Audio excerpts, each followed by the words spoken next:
Cek cek cek, masih bersama Kang Panzu di alur cerita Battle Through the Heaven Season 5. 阳火古潭，上次他们冲撞萧炎大哥， tidak dapat mengatakan apa-apa lagi. Setelah mendengar permohonan Zinlan, dia mengangguk dan membuat keputusan. Setelah itu, dia menoleh ke Tian Huzunzi dan dokter peri kecil dan bertanya apa yang mereka pikirkan. Kalau begitu, mari kita melakukan perjalanan ke Yechiti. Sebaiknya kita menyelesaikan masalah badan racun celaka sesegera mungkin. Jika tidak ada yang keberatan, lebih baik kita keluar dari tempat ini sekarang. Xiaoyan tersenyum ketika dia melihat mereka berdua sepakat. Setelah 2 hari perjalanan, kelompok Xiaoyan secara bertahap mendekati pintu keluar Valen Gulfstream. Lalu lintas manusia meningkat secara bertahap. The Valen Gulfstream tidak jauh dari Yechiti. Dengan kecepatan kelompok Xiaoyan, mereka mencapai kota hijau yang subur ini dengan tepat yang terletak di beberapa dataran. Beberapa dari mereka mendarat di kota, tetapi tidak tinggal lama. Dengan Zinlan memimpin mereka, mereka bergegas ke klan Ye di tengah kota. Sekitar 10 menit kemudian, kelompok Xiaoyan tiba-tiba di pintu depan klan Ye. Pada saat ini, pintu utama klan Ye dibuka. Hal yang mengejutkan kelompok Xiaoyan bahwa itu tidak ada satu penjaga pun di pintu masuk. Xiaoyan memimpin dokter peri kecil dan Tian Huzunzi. Pada saat ini, aula besar itu benar-benar berantakan. Semua anggota klan Ye Xiaoyan telah bertemu saat itu di sana. Namun, wajah orang-orang ini dipenuhi dengan warna hijau yang marah saat ini. Ada orang berpakaian hijau menatap dan berguling-guling di tanah di depan mereka. Sisi lain dari anggota klan Ye adalah sekelompok orang yang berpakaian hitam. Aura kelompok orang ini cukup kuat. Jelas, mereka bukan orang lemah. Selain itu, Xiaoyan terkejut menemukan bahwa 2 orang tua berjubah hitam berwajah tawanan yang memimpin mereka telah mencapai kekuatan 6 bintang Duzong. Xiaoyan sedikit bertanya secara acak, siapa mereka? Mereka adalah orang-orang dari Sekte Api Hitam dan dapat dianggap sebagai faksi yang kuat dalam wilayah pil ini. Sekte mereka terletak cukup dekat dengan Yechiti dan telah menginginkan setelah Yechiti selama beberapa waktu. Tak terduga mereka berani menerobos masuk. Zinlan dengan erat mengepalkan tinjunya. Suaranya rendah mengandung kemarahan yang tidak bisa dia tekan. Xiaoyan sedikit mengangguk. Ini adalah pertama kalinya dia mendengar tentang Blackfire Sect. Namun, kekuatan kedua orang tua ini memang luar biasa. Puncak dari bintang 6 Duzong. Mereka sedikit lebih kuat daripada Bingfu dari lembah sungai es. Dataran tengah ini memang dipenuhi para ahli. Kali ini, kami telah datang untuk menggabungkan klan Ye kamu di bawah kami dengan perintah pemimpin sekte. Jika kamu menyerah, Sekte Api Hitam kami tidak akan memperlakukan kamu semua dengan lusuh. Kamu masih akan memiliki tempat untuk bertahan hidup di klan Ye ini.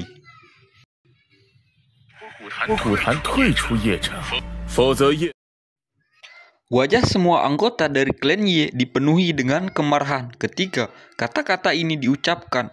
Yezong membelakangkan matanya dan dengan marah berteriak. Teriakan Yezong baru saja terdengar ketika banyak bayangan hitam tiba-tiba bergegas keluar dari tangan orang tua berpakaian hitam. Setelah itu, mereka mendarat di aula besar sambil memancarkan suara. Ekspresi semua orang langsung menjadi sangat hijau ketika mereka melihat ini karena bayangan hitam adalah peti hitam gelap. Pria tua berpakaian hitam yang tampak teduh tersenyum padat ke arah Yezong. Pada saat ini, Yezong di aula besar sangat terguncang oleh tindakan kejam dari Blackfire Sekte ini. Dia memandangi peti-peti itu dengan kilau dingin di matanya. Saat perasaan sedih melambung di wajahnya, Apakah klan Ye pernah menonjol mencapai tahap seperti itu di tangannya? Serahkan Ye Qiti dan Sunfire Ancient Altar of the Ye Clan. My Blackfire Sekte tidak ingin melakukan sesuatu yang begitu kejam. Aku akan memberi kamu 5 menit untuk memikirkannya. Kehidupan semua orang muda dan tua di klan Ye akan ditentukan oleh keputusan kamu. Pria tua berpakaian hitam itu tersenyum dengan cara seram, sementara dia perlahan mengancam Ye Zong. Wajah Ye Zong sedikit berkedut setelah mendengar ini. Seluruh tubuhnya gemetar. Dengan kekuatan saat ini dari Blackfire Sekte, itu sangat sulit bagi klan Ye untuk terus bertarung dengan mereka. Suasana di aula besar telah menjadi sangat menekan karena keheningan Ye Zong. 5 menit ini berlalu dengan cepat dalam keheningan. Sebuah sensor lembut akhirnya terdengar dari luar pintu tepat ketika niat membunuh melonjak keluar dari pria tua berpakaian hitam ini. Mereka berdua terkejut dan mereka tiba-tiba berbalik hanya untuk melihat seorang pria muda bersandar di pintu masuk.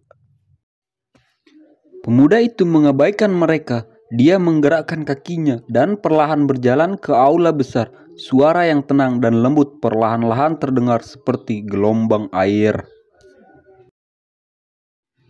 Xiaoyan menegaskan bahwa peti mati bersama dan keluar dari Ye Qiti. Jika tidak, kamu dapat tetap di sini bersama peti matimu juga. Suara tenang pemuda itu seperti air mengalir saat melintasi aula besar. Ini menyebabkan semua orang tercengang. Nada seperti itu benar-benar dipenuhi arogansi yang luar biasa. Tetua berpakaian hitam yang disebut Zhao Hei terkejut ketika mereka mendengar suaranya. Ekspresinya mereka segera berubah. Setelah darah segar menyembur keluar dari mulut Zhao Hei, seluruh aula terdiam. Semua tatapan menatap sosok tua di samping Xiaoyan dengan ekspresi membosankan. Dengan hanya gelombang acak, 2 puncak kelas bintang 6 Duzong dikalahkan begitu menyedihkan tanpa kemampuan membela diri. Duzon. Ye Zong tercengang saat dia melihat sosok tua ini. Meskipun tidak sedikit pun aura yang merembes keluar dari tubuhnya, dia masih bisa merasakan perasaan yang berbahaya. Dia pernah mengalami perasaan yang sangat berbahaya sebelumnya. Namun, semua orang yang memberi perasaan seperti itu adalah eksistensi kuat yang telah melangkah ke tahap Duzun. Sejak kapan klan Ye aku berinteraksi dengan ahli seperti itu? Pikiran ini terlintas di dalam hati Ye Zong. Sementara Ye Zong merasa ragu di dalam hatinya, matanya tiba-tiba mendarat di Zinlan di luar. Dia segera kaget. Dia seperti mengingat sesuatu. Matanya tiba-tiba berubah menjadi Xiaoyan. Meskipun penampilannya telah berubah sedikit, Ye Zong masih bisa melihat sedikit keakraban dalam garis besarnya.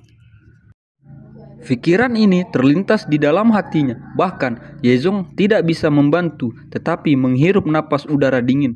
Terakhir kali mereka bertemu, orang ini hanya memiliki boneka kuat di sampingnya. Tapi mengapa ada elit misterius lain Duzun di sampingnya setelah hanya 1 bulan yang singkat?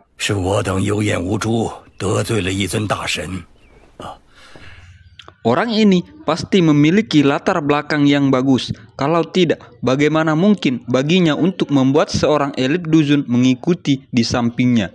Klan Ye aku buta di usia tua. Kami hampir menyinggung makhluk luar biasa ini. Xiaoyan secara alami tidak menyadari pikiran berputar dalam hati Ye Zong. Senior, kami semua adalah sesepuh dari Sekte Api Hitam. Kami buta telah menyinggung kamu hari ini. Mohon maafkan kami.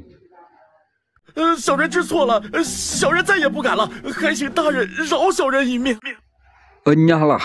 Jika kamu kembali lagi, aku akan menuju ke Blackfire Sektemu dan menemani kalian berdua dengan sedikit mengobrol. Xiaoyan dengan acuh tak acuh melirik orang ini yang ketakutan setengah mati ketika dia dengan dingin berbicara. Bawa barang-barang kamu bersamamu." Tangisan dingin Xiaoyan segera menyusul setelah keduanya keluar dari pintu. Mereka berdua dengan cepat berbalik dan dengan patuh mengembalikan semua peti mati di aula ke stroke ring mereka.